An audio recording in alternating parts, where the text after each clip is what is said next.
नमस्कार, मी संदर्भ ग्रंथपाल प्रसाद भडसावळे। आज आपल्या समोर वाचनातून आत्मविश्वास ही बोधकथा सादर करत आहे। एक अत्यंत रुबाबदार व्यक्ती शाळेच्या ग्रंथालयात दाखल झाली।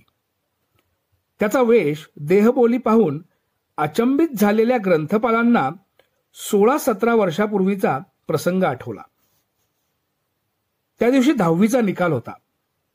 मुले उत्साहित होती।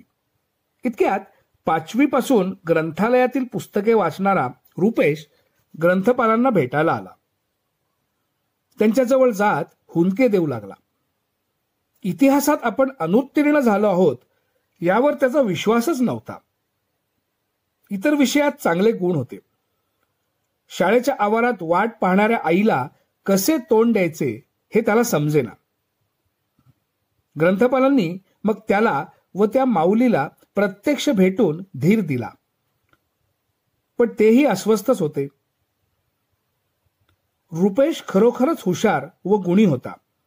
नापास झाल्याने त्याने व त्याच्या कुटुंबियांनी नाउमेद होता कामा नये असे वाटल्याने शाळा सुटल्यावर ग्रंथपाल थेट रुपेशच्या घरी गेले।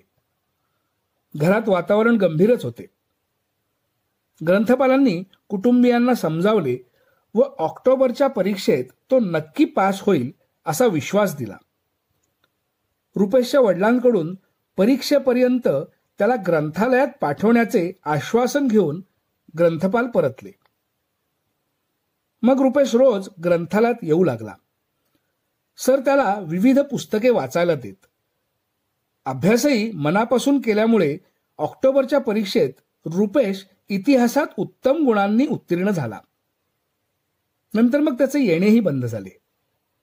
आज इतक्या वर्षानंतर सरांसमोर उभा असलेला रुपेश सांगत होता, कच्छ येथील देशाच्या सीमेवर तैनात असणाऱ्या सैनिकांच्या तुकडीचा मी प्रमुख आहे।